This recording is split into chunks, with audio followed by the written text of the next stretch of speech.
All right, guys, welcome back to This Dude Started Something. This is the first episode of season 2. And today we have a guest whose voice has been played in minivans, in living rooms, and in theaters worldwide.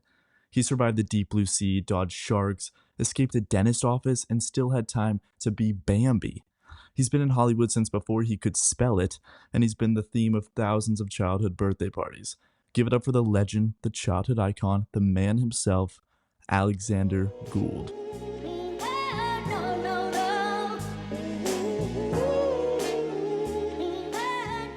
How you doing, Alexander? Great, thank you. Well, awesome. All right, let's start with Nemo.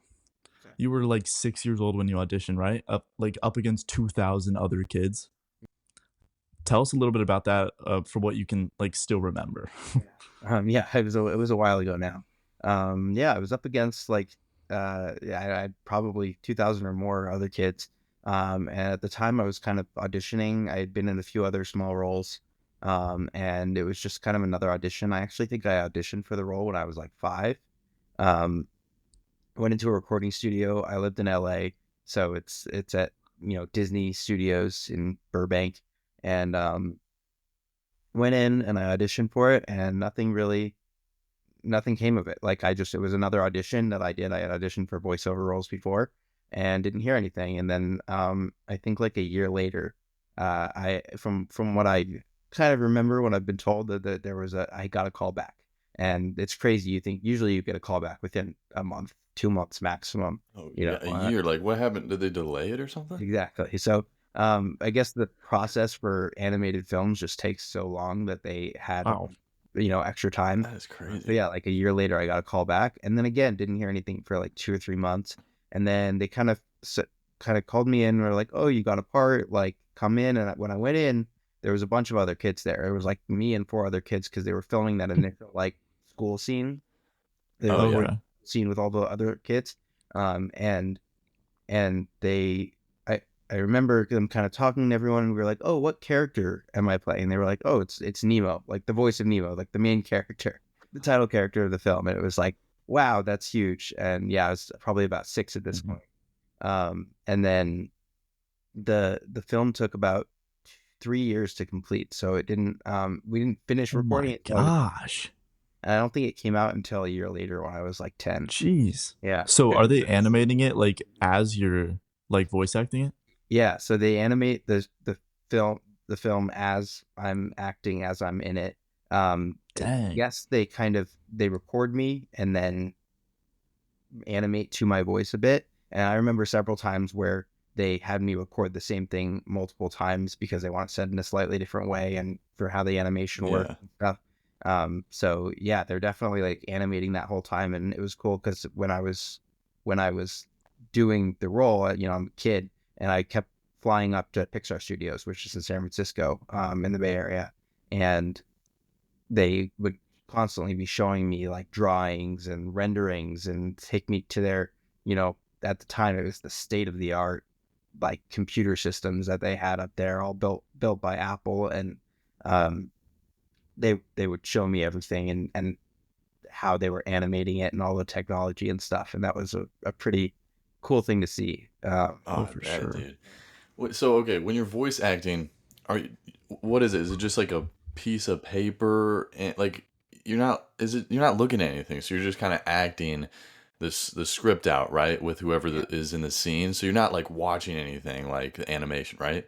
Yeah, so for Nemo and for a lot of like big animated films, they don't even have the other people in the scene in the room with you. So it's just you Really? and the director, yeah, because they want to minimize the noise. I think a lot of Okay. like TV shows do the whole cast together because they kind of improv and do things with each other.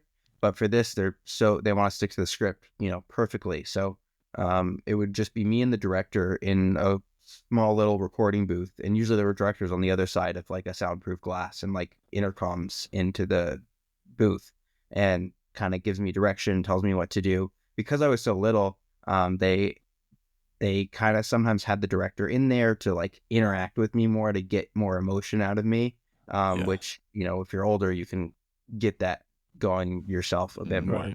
Right. And something like just a fun little detail that I don't even know if I've talked about before is because they're so sensitive with the sound, they put all of the pieces of the script on these cardboard like plates, like a piece of cardboard. Hmm. Be this big stack of cardboard, and I remember every time we'd finish like a page of the lines, which the lines were, it was just the lines. It wasn't like a dialogue like you'd see on a normal movie or TV script. Every time we finished the page of the lines, we'd have this like fun game because I'm a kid and I remember it. So it was fun where we just like throw the piece of cardboard around. So I'd be like trying to wedge it in between the little foam Oh, dude, boards that on the sounds fun. seeing it around. Oh, They dude. were trying to make it fun for me. That's Oh good. yeah. No, it's kind of interesting. Like, I don't know. Like when you're a kid, it's almost like. Do you think acting is easier when you're a kid, or do you think it's harder? That's a good question.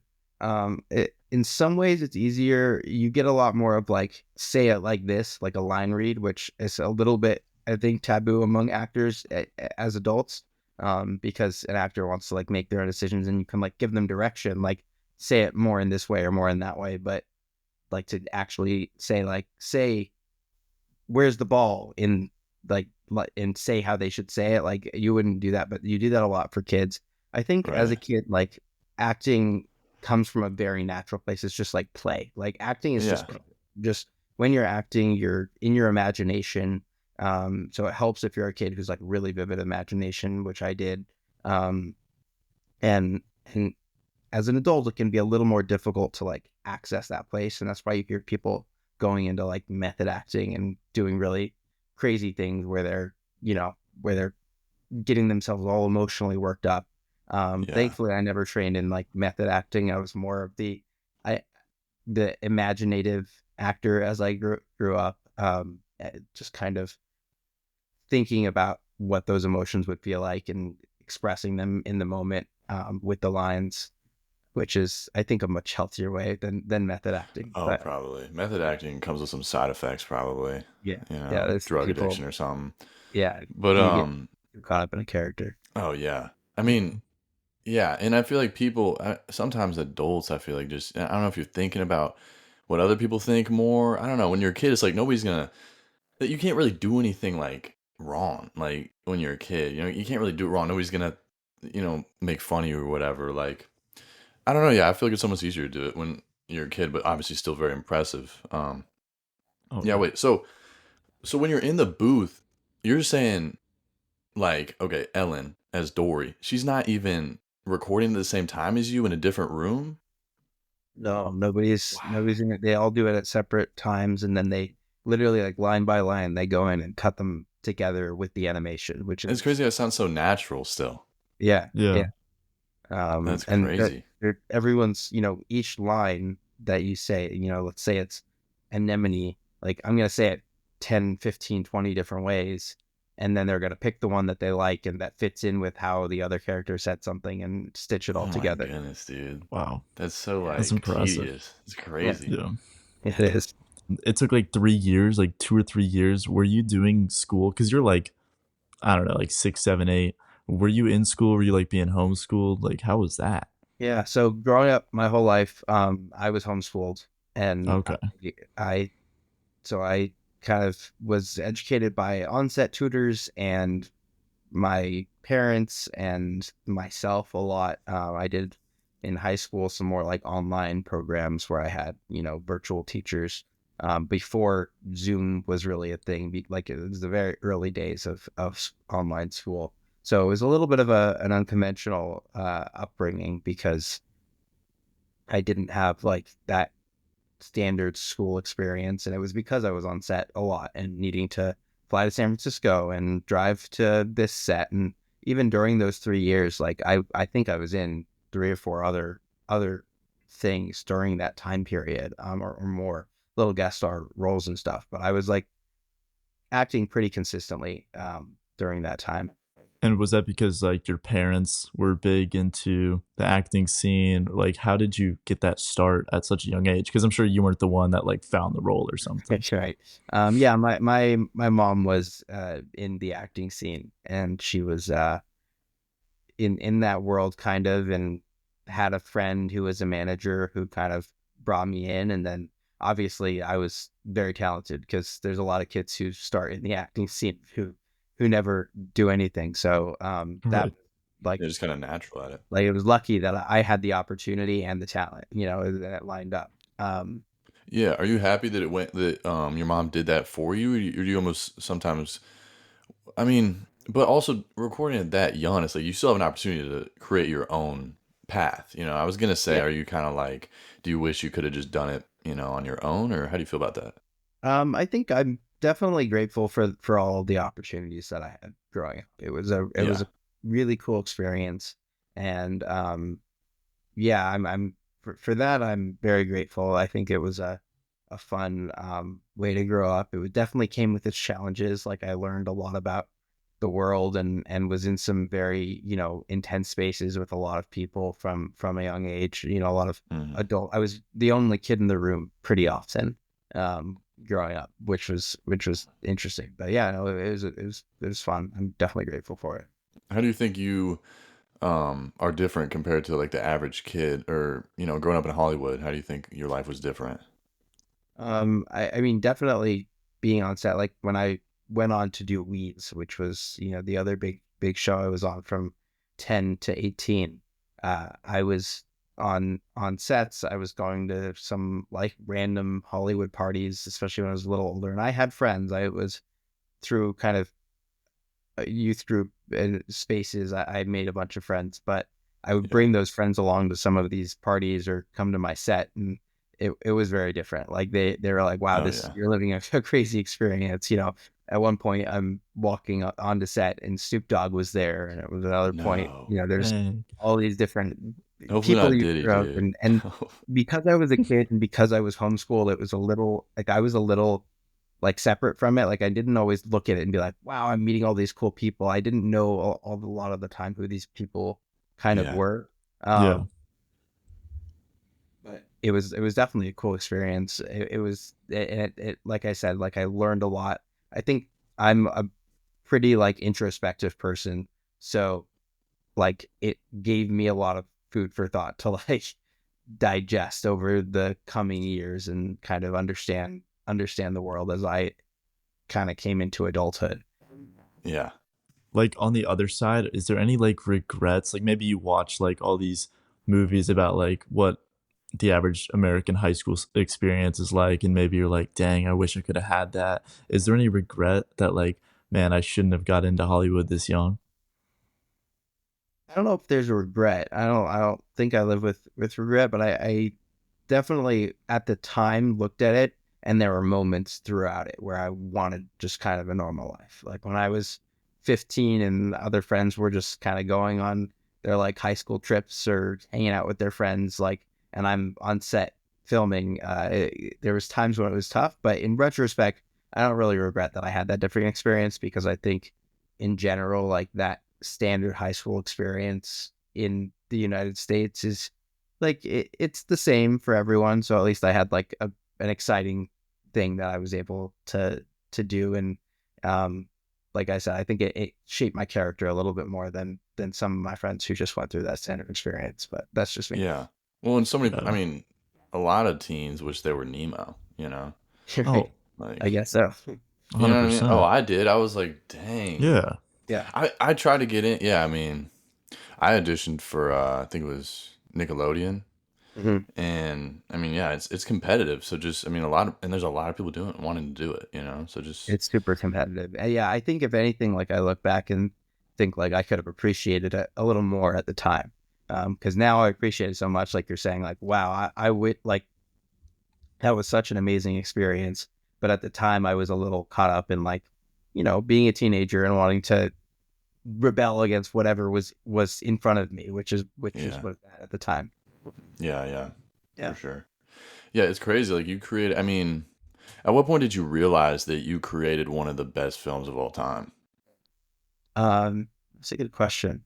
I think pretty early on, like I always said when I was younger and did interviews and things that I had no idea how big the film was going to turn out to be. And I don't know if anyone even at Pixar did. Like it ended up Mhm. being at the time like the biggest film Pixar had done. Like just in terms of it won awards, it made a lot more money and just became this huge phenomenon. So I think, and that happened pretty quickly because you see the box office kind of go off and everything gets huge. So pretty early on, it was like, wow, this is a really huge thing, really cool thing to be a part of. And you got to be on Ellen. I just recently watched that video. That was so cool. I Yeah, that think was you were 9 years old, and uh you said, well, she asked you, what do you want to do when you grow up, right? Because you're 9 at this time. And you said that you wanted to invent flying cars. that was Um, my dream for a while. Yeah. has that dream changed, or have you invented a flying car? Have not invented a flying car. I would say the dreams changed slightly, but like still, like that's kind of my second career that I'm in right now, Oh, really? which not inventing Oh flying my car, God. technology in general. Like Yeah. I was an innovator and kind of Mhm. had that kind of entrepreneurial mindset from a young age, and um in through college and coming back into the workforce. I'm a software engineer now. I'm building cool things. So the That's spirit of awesome. it is there. Whereas, I like coming up with ideas and building them. I don't know how practical that a flying car is nowadays. I think I've heard someone talk about flying cars and be like, I don't think we need more things like potentially falling out of the sky. There's enough with helicopters and airplanes. Good Um, point. so having a bunch of pedestrians driving flying cars around, Oh, that would be a mess, it wouldn't wouldn't. it? Oh man, that'd be terrible. You need 'Cause, a yeah, better system for them to like float out of the sky. Something went Yeah. wrong. I'm like, And right. then we'd have like drinking and flying problems, like yeah, right. Especially in Australia. Yeah, Yeah, for especially sure. not sure. Yeah. yeah. And how do you get pulled over if you're, Right. swerving up there? You gotta That's land. true. You just put it in hover. No, it's not. That'd be so complicated. Yeah, Yeah, Back to the Future definitely had it wrong. yeah, right. Yeah. Like the other thing you said was you wanted to be a marine biologist. Do you still feel like connected to the ocean, or like do you like the ocean? I love the ocean. I mean, if I could, I'd spend all my time, When you living. lived there for like 3 years. That's true. You lived underwater technically. Yes, so this is why. Um, No, yeah, I love the beach, love the ocean. I don't live near the ocean now, but I would love to be by the beach. I definitely have spent a lot of time on vacation in beachy, oceany areas. No, me too. I feel the same way. Um, Here, I want to know a little bit more about you. If you could describe yourself as like three fictional characters, and not Nemo or Bambi or anybody else you've played, who would you choose? Like to Oh, define your personality. that's interesting. Fictional characters I choose. Um, hmm, I have to think about that one. Oh yeah, you can think about it. I don't know what I would do. Yeah. That's really tough, honestly. Hmm. I feel like I don't. It's hard to split the difference between being like presumptuous. Like I'd be like, oh, like Tony Stark. I like being, Hmm. but I'm not like Tony. Nowhere near that kind of picture. Well, Oh, we well, can you can. tone it down to go to like Dr. Nefario or something, like Despicable Me. Sure. Yeah.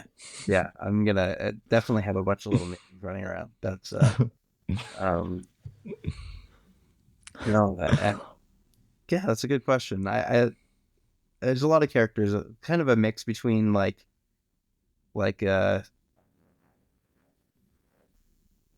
thinking entrepreneurial type who's smart and also just kind of, I guess, laid back, relaxed. I've been told by a lot of people that if they were stuck on a desert island with one person, they'd want it to be me. Like they like I'm very handy. I That's a like good compliment. building things, like, and so like little MacGyvery, like I don't know, Yeah. there's some cool things in there. Yeah, Oh, dude, I So could what's definitely some see yeah. Tony Stark. Like, you know Oh what I mean? yeah. Like Tony Stark's like nephew or something you didn't know right. about. Yeah, the nephew who didn't build everything, but maybe if I inherited it, I could do some cool things. But you definitely have your own movie. I feel like if you were that character, like I could definitely see it. Yeah.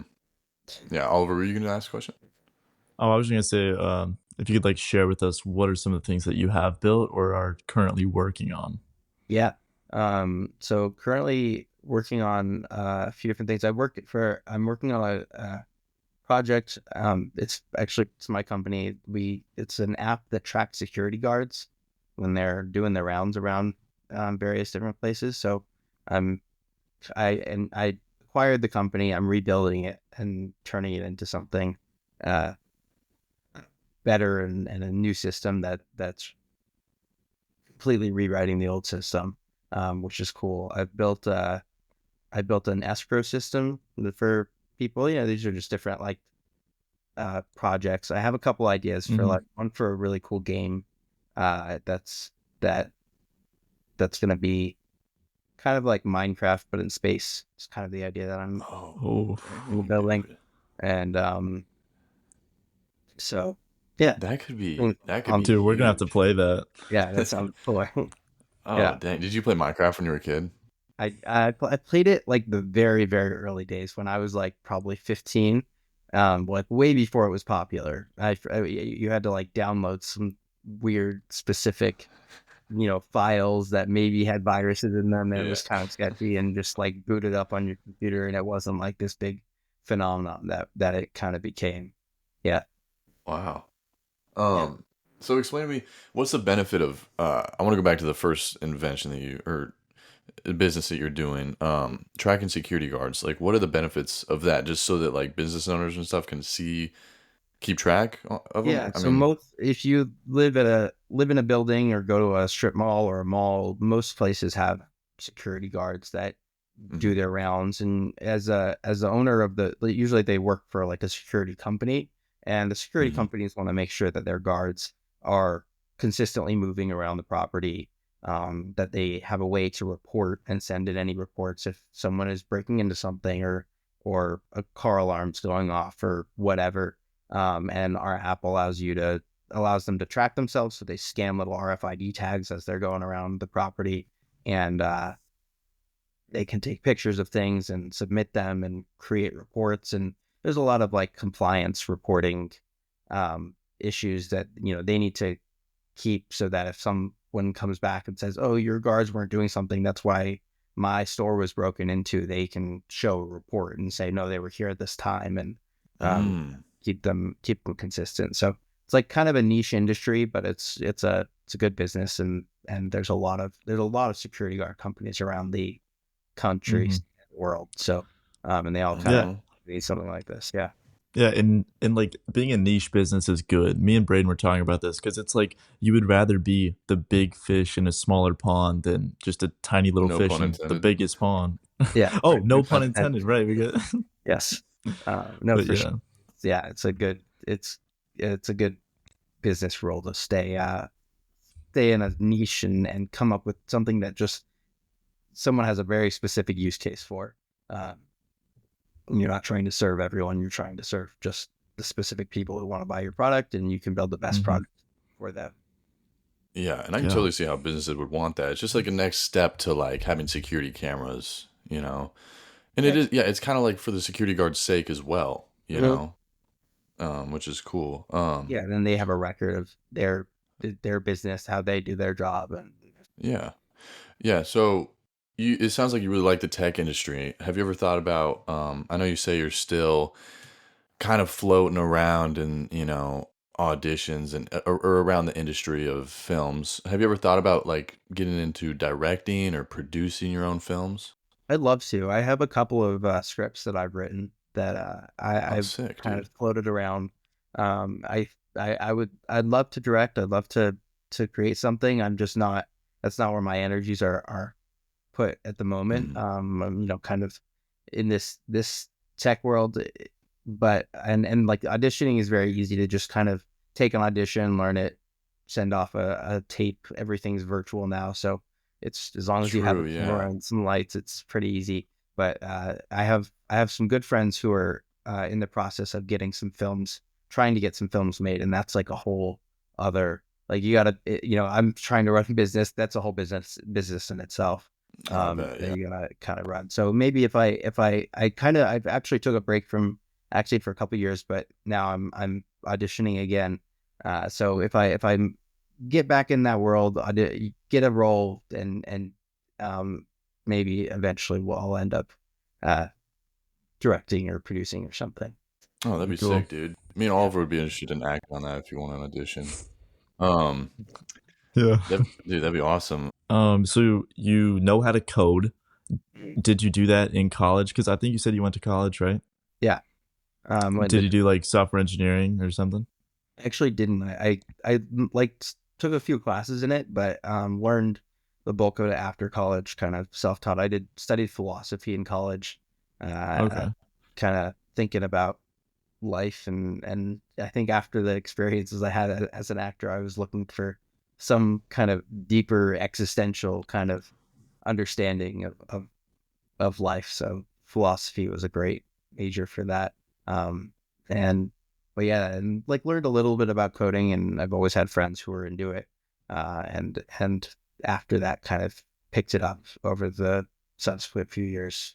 No, I could totally see that where you get into, childhood acting, and I mean, it's important, it's bringing happiness to a lot of people, but I can see how you want something, deeper, and I think it's cool that you went that route.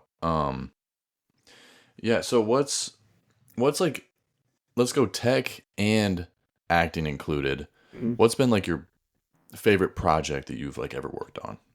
Oh, definitely Weeds. Weeds was like that was Okay. 8 years, and I kind of grew up on that show.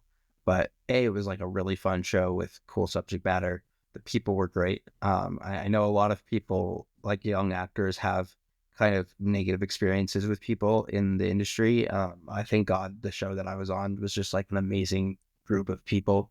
Everyone was just really kind and nice, and it was like it was so fun to kind of flesh out the character I was on that show over those 8 years. I got to really like that character had a lot of growth, a lot of change.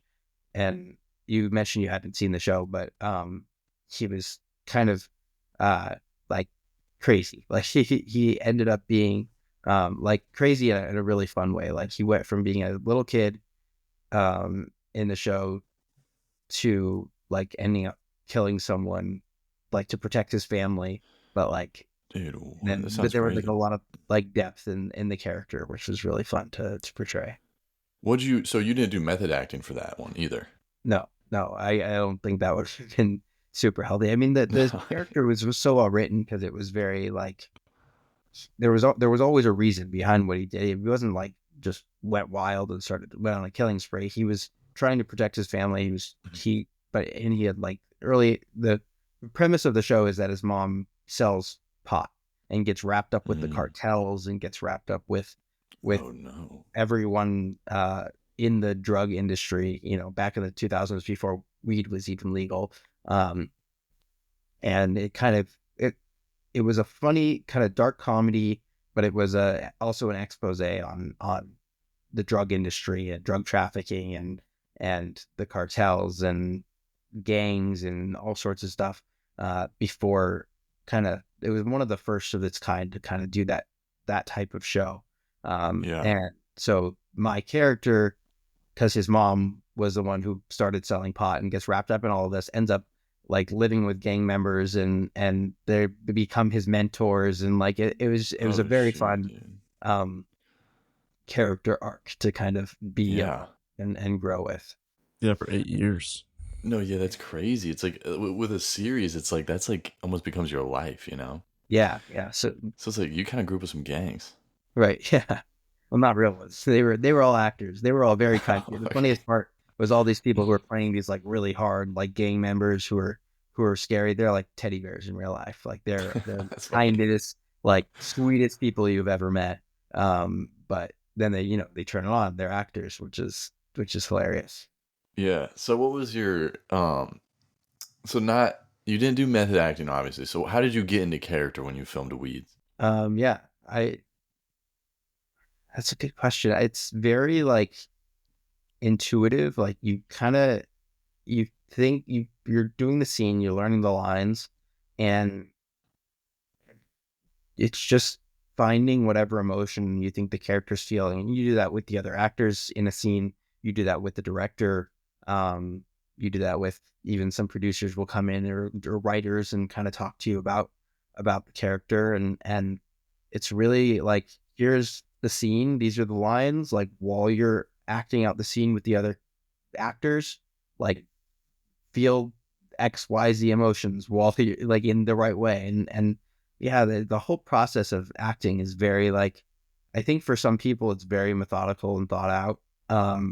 For me, it's very like intuitive imagination in the moment where I'm I'm living that character as it comes through during that take of the scene, and I do it in 3 or 4 different ways until there's something that kind of fits and it all clicks together, and then we film a bunch of times until the director's happy, and then move on and do it again for the next scene. And through it all, there's kind of a through line of the character, how the character uh, is. Mm-hmm. Makes sense. Yeah. Would you say you're pretty? Would you say you're pretty different from your character? Like you, and then what's your character's name? Shane. And Shane. So Mhm. Alexander versus Shane. How do they differ? At the time, I mean, Shane was a lot darker, but I think personality was like somewhat similar. Like Shane was definitely someone who was very like intense and deep, and I kind of, that kind of mirrored how I was as a teenager. I was definitely like much like lighter of a person than he was, Yeah. because he had some very heavy life experiences, but like maybe if I had those really heavy life experiences, I could have not killed people, but gone down that, that path. So there's definitely like personality similarities in me and him, which I think is often the case. I think a lot of times people who are actors have a range of characters that they can play, and they're kind of sort of that character in different things, but it's and that's kind of mirrors themselves in some way. Yeah. Yeah, and I wonder if like some actors leave a series or like a movie with like almost like a little bit of a different personality. Like maybe they take some of their character with them, you know? Do you think that ever happens? I would imagine it does. Yeah. Yeah, I would imagine that if you get really into a character, you pick up some kind of traits and Yeah. Well, it's got interesting to. Cuz you idiosyncrasies that you built off of that. Yeah. yeah, cuz you're literally acting that way for like years, you Yeah. know? Yeah. And personality is very like, I think it's personality is pretty fluid. Like if you Mhm. start dressing a certain way and acting a certain way, like you're going to become that way over time. So Yeah. acting is the same. Like you're just doing it for a specific character, and then it's going to kind of get in under your skin a bit. Yeah, which can be bad or good, depending on who that character is. Yeah. I You mean, just kind of, I mean, because maybe the character is actually a better person, and then it just right. makes you a better person. But Mhm. Yeah. Yeah. But it's then probably mostly the other way around. Yeah, yeah. I mean, bro. I think there's definitely, it's pretty well known, like with Heath Ledger, like he played the Joker, Hmm. and it, Exactly. like That's what I was that thinking. was probably a really hard experience to play like that Oh level yeah, psychotic. yeah, Um, yeah, it's gonna make you do some crazy things. Actors, yeah, they put like everything into it. It's Yeah, like it's work, you know, and it can impact them too, you know. There's yeah, always a yeah, risk to it. yeah. for I mean, sure. you're trying. Your job as an actor is to feel an emotion so strongly that the audience feels that same emotion with you, to some degree. Yeah. You're gonna get into that in a very intense way, and it's gonna definitely can have an effect. I always thought it'd be kind of difficult to be like married to an actor or like an actress because like it's just like I'd be, are you acting right now, or you know what I mean? Who am I talking to? You know what I mean? I'd be like, I don't know. I just feel like it'd be kind of difficult, you know? Yeah, yeah. It definitely, Yeah. there's a level to which, as an actor, you have the ability to slip into to different like roles, I guess. I think it's Yeah. a little harder because otherwise, if you can tell if someone's like not maintaining consistent personality throughout, So, and acting is very like, I'm a terrible liar. Like acting is not the same thing as lying. Like it Yeah. can't like if I'm telling a lie, my voice is going to change. I'm going to get nervous. Like I can't lie easily, but if I'm acting, it's not lying. I'm just in that character. That's truth through that character. So there's at least Okay. that. Yeah. Yeah. That's Makes sense. interesting. Yeah. Truth through the character. That makes sense. So then you can almost like just tell yourself you're acting then in times when you need to lie. You're like, all right, I got to put on this Right. character. I think That's kind of maybe. Yeah, I don't know if I have like a specific, this is the character I need if I'm gonna be lying. Right. Yeah. Um, All right. Well, we can get into something more fun now, more light. dude. Ha- I really want to act a scene out, dude. Wait, hold on. I have a question first. I got a question first. Okay. Um, like, has anyone in public, maybe when you're younger, but also as Shane and Weeds, you can answer as that too. But has anyone been like, "Dang, your voice sounds really familiar"? so because of weeds, I got recognized all the time. Uh, Mm-hmm. I did. So funnily enough, that happened because of weeds. It was like a year or two into COVID, and I was wearing like a beanie and a mask and everything. And I was checking out of the grocery store, and the person checking me out goes, "Were you Shane on weeds?" And it was like, "How Really? the hell would you know that?" Because I'm literally my entire face is Oh covered. my god. And she recognized me just from my voice. Um, Nemo, not so much because by the time like I finished that when I was 9. By the time I was 12, my voice had changed and it didn't really Right. You're more like the Martin now, like his yeah dad, Marlon. Marlon. yeah that sounded more like that. Yeah. But I've also gotten people who recognize me from weeds but kind of know Nemo more, and then they'll come up to me and be like, "Were you the voice of Nemo in Finding Nemo?" And kind of Wow. will ask me Dang. about it. And, yeah, I had that experience a lot. Different people coming up to me and recognizing me and taking the picture and talking to me about different things. Do you like that, or is it kind of like weird? I thought it was cool. It's kind of always a chance to make someone say. There was a True. point. Yeah. There was a point when weeds was really popular when I was around 15, 16, where it happened like multiple times a day, and that just got a little like exhausting because I'm just trying to hang out with my friends, go to the mall, whatever, and I'm constantly getting stopped and asked them to take pictures. Which I can Yeah. only imagine what it's like, for the big Disney stars who literally can't go outside because they get mobbed. I luckily didn't have that level, uh, but no, I always thought it was a really like great opportunity to kind of connect with someone and meet someone, and yeah, they go home with that picture and show everyone, and it makes their whole week. So That's Right. cool. They probably That's a good frame way it to and think stuff. about it. Yeah. Yeah.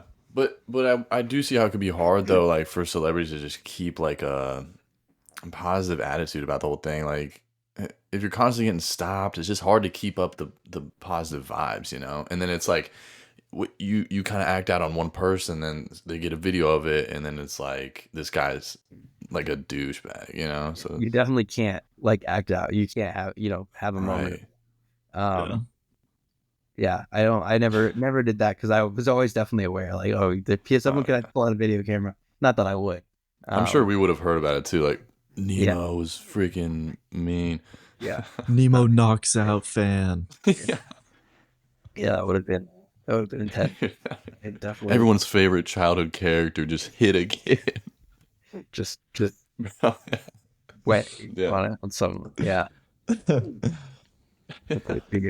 that's Very funny, man. definitely. Yeah, I don't think I've heard of anyone going that like wild. There's a few people I think I've heard of like who get kind of annoyed. Like I think it's Tobey Maguire who Oh did yeah. Spider-Man, who gets pretty like Mhm. pissed with the paparazzi. Um, Justin Bieber. and Justin Justin Bieber Bieber gets does. Yeah. that's different too. Like when you have like paparazzi are not just fans; they're like aggressive people who follow you around with cameras to try to like take your picture and catch you in The, moments like that. oh, they're using you for their own benefit. Yeah, yeah, It's just, Hmm. it's pretty weird how that all started out. Yeah, like who was the first person to go out there and be a creep like that? You know, like yeah. Right, it's just right. weird, dude. Yeah, and came up with that idea. Oh, we're gonna go follow people around with cameras and It's try to just get pictures of them. And yeah. How's that Yeah. not a crime? How's that not like being a peeping tom, basically? You right, know, yeah, it's really weird. yeah. It's Um, kind of a weird facet of the world. yeah, no, yeah. If they came out with Nemo 3, would you go back and be like, I don't know, Finding Nemo's son? Like that would be the name of the movie, and you'd be like the dad or something. Would Be you great. you'd like Um, that? that'd be cool. I was a small role in Nemo 2 in the Finding Dory. I Yeah, just did yeah. a small little cameo at the end.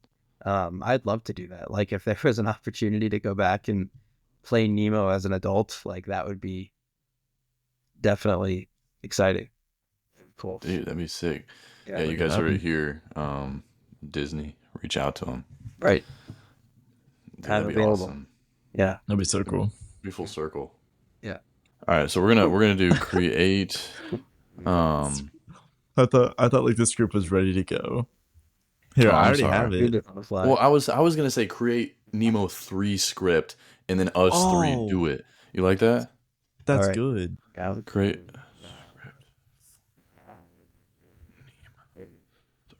Here's a possible opening scene. All right, here we go. Talon. Who's Talon? Oh, I got dibs on Talon. All right, I'll be Coral. It's I fine. think Cool. sure. It's funny because Coral, I'm pretty sure was the name of the mom in Nemo. Who's Oh, really? here? Wait, dude, she's alive, dude. She's Uh, alive? You're lying. Wait, But I let's don't say want to she's be her. alive, dude. I don't want to be her, bro. All right, I'll be whatever her name is. Coral. Fine, dude. All right. All right, here we go. All right. I'll set the scene. All right, Alexander, you got Nemo, obviously. Yeah. All right, cool. All right, fade in. The sunlight pierces through the surface, illuminating a vast, colorful coral reef. A shadow moves swiftly over the reef. Something big. A familiar clownfish emerges from behind a sea fan. Nemo. Now a fully grown adult moves with confidence, but carries a look of concern in his eyes. Where is he? He never wanders off this far. A sleek silverfish with a bold streak of blue rushes toward Nemo. Talon. A young and adventurous blue tang. Nemo, you won't believe what I found. It's huge, it's glowing, and it might be dangerous.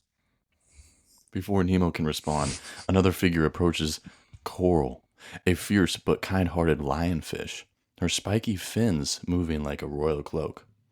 He's not exaggerating. This thing, it's like unlike anything we've seen before. Show me now. Talon zips through the water, leading Nemo and Coral deeper into the reef. The ocean floor starts to change. The colors dim, the color fades, and an eerie glow pulses in the distance. The trio reaches a mysterious crater where a strange, bioluminescent object rests. It glows with an unnatural light, casting odd patterns on the sand. It looks alien. What is it? Nemo inches closer, eyes narrowing. The light flickers, then suddenly surges, illuminating the entire trench. A deep rumbling sound echoes through the water. The ground beneath them shifts slightly. A dark shadow moves inside the crater. We shouldn't be here. A massive eye opens within the glowing depths, watching them. Smash to black. To be continued. Dude, Oh, what? damn. That was crazy, bro. What is it, What's dude? crazy is Nemo gets one line, right? Yeah, Or like two it's lines. 2 lines, dude. Yeah, what? Why did ChatGPT do that? Dang, bro. Wait, No, that was cool, that's though. so cool. Wait, Dude, that it's sounds crazy. really good. No, we should start this for real. It's crazy how like ChatGPT can just create like a whole script there. It's so crazy. Yeah. And it knows Do you the use content of the movie and yeah. everything, man? Yeah. Do Yeah. you use ChatGPT when you're with your business stuff today? Yeah, with programming, like I was just saying, it's super helpful. Like you can build things in triple the time. Like I'm happy I started programming before ChatGPT was a thing because I like understand fundamentals and Yeah. you know, if I get stuck on something or ChatGPT can't figure it out, I usually can. But yeah, it saves a lot of time and is very helpful for generating specifically things that are like they call it like boilerplate, like just it needs I just want a page that looks like this, like, and it creates it, you know, and you can work little details inside of it. Yeah, that's so nice. That's super nice. It also knows who you are because I was like asking it questions about you, and it was like, Yeah. "Oh, Alexander." Really? I'm like, oh, awesome. It's That's crazy. cool. Yeah, it knows a lot about you, dude. Yeah. Wild. Yeah, I mean, It's whatever. kind of creepy in a way. He's kind of like a pervert. Yeah, I But know not everyone. Yeah. anything that you put online, it knows. So Yeah, that's true. That's scary. definitely a little creepy. I feel like some people don't get that. Like I'm in like Twitch chat sometime, and there's like some 40-year-old guys that's like, do you not realize that like whatever you put out here, like this is staying here? Right. Like Yeah. They it's just crazy. All right. no It's like shame, that dude. generation above is like I feel like they're have been a little like blindsided by the whole internet thing. Like they get Oh it, yeah. but they don't like they weren't born in it, so they don't like understand. Yeah. Yeah. Yeah, I don't think they understand. It's like all stored somewhere in some Yeah. hmm you know. In the cloud, what's the cloud? It's just a bunch of servers that has your data on them. Dude, it's all good. I can flirt with this 14-year-old. Like it's not on the cloud. Yeah, don't do that. Weirdos. Yeah. Yeah, dude. Yeah, but I feel like we're getting like more into the future. I feel like people don't really even like care. Like everybody's a lot of it's just so out there. I feel like we're gonna start seeing people just not caring at all like about what's out there, you know? Mm, Or like TikTok, like people are talking about how the Chinese can see everything. Nobody cares, right. you know? What are they gonna do with it at the end? Yeah. So, well, yeah. Yeah, I That's mean, true. like Theo Von said, like, oh, well, now they know I wear a size 10 and a half. It's like, yeah, like, Right. Yes. That's facts, yeah. Exactly. Yeah, but it's interesting. Yeah, it's super interesting, dude. It's gonna be crazy to see where animation goes too. Like, do you think animation has declined, or do you think it's gotten crazier? I don't know. I did just see like the renderings of like the new Shrek movie, and it just looks like a lot worse. Like the Really animation looks worse than the original one did. weird. I think there's a lot of tools that people are using to render things that are a little more AI based, and it doesn't necessarily. It's not like the art that you get when you're like hmm building every single pixel. yeah, Uh, like Transformers. Like yeah, Transformers CGI is like still like Elite. unmatched. Like I haven't seen anything modern that's like as good. yeah. So I think definitely like with the AI tools comes a little bit more like sloppiness with how things are built.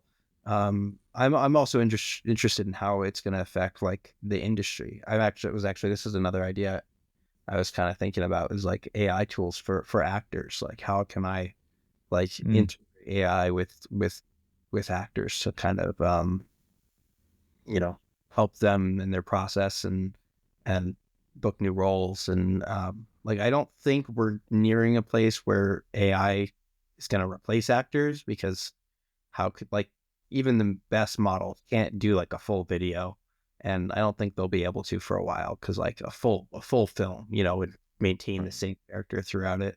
But there's definitely ways to like help the process, so that could be cool too. Yeah.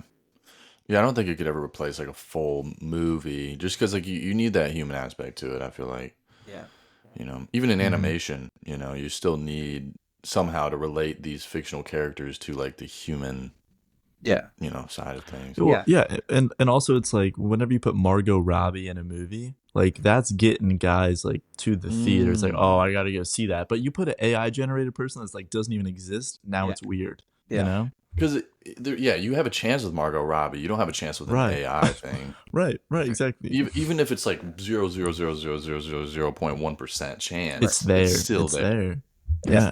Yeah, and there's also like a level of like when they're recording, like I was saying for Nemo, like they're filming my face and they're animating to my expressions, and they do that with people. Like True. you need that kind of reference. Like you might be able to get an AI to show a certain expression or something, but I don't think that they're gonna like be able to fully emote a range of a scene. Where it goes switches from one to another really naturally and shows that. Yeah. Mm-hmm. Yeah. Have you seen what they do for like the Planet of the Apes? They hook up these people to like these like wires and Over stuff, and on their like face and everything. Yeah. that seems super efficient because it's almost just like taking their movements and just adding a bunch of weird like Just chimpanzee stuff on and there. yeah, animation on top of it. Yeah, that's cool. I'd love to do a film like that. That would be like a That would be sick. definitely an exercise in imagination because you have to think of yourself as like a different species Yeah. thing, Yeah. which would be cool. Oh, that'd be fun, dude. Yeah, just walking around like an ape. That'd be Uh, cool. yeah. Anything else you guys want to touch on, or Alexander, you want to say anything else like to the people out there before we wrap it up? No, I mean, I guess if you're watching, go ahead and follow me on Instagram. I think if you could maybe put it in the show notes or Yep. whatever platform. But Yeah. yeah, I'm trying to grow my Instagram, share some stories. I might put some clips of this up there. Sick. And kind of branching out into some other things. Might be doing a podcast of my own soon. So stay tuned. Awesome. Yeah. Man. Well, I can't wait to keep up with that, man. Yeah. Thanks. Cool, dude. Oliver, you want to do an outro? Oh, I was gonna let you do the outro. I hit the intro. Well, I hit the intro last episode, and then you made me hit the outro too, dude. No, I can hit the outro. I'm happy to do an outro. Well, all right, you do the outro. Okay, but now you seem like you want to do the outro. All right, I'll do the outro. All right, guys, thank you for joining us. That was Alexander Gould, legendary voice actor. And he's getting into tech and other business stuff. Like he said, go follow him on Instagram. Such a cool, interesting guy. And really love talking to you today. But yeah, thank you guys for listening. And go check out some t-shirts at trueclassicstees.com and check out our new merch that we just dropped. All right. Thank you guys.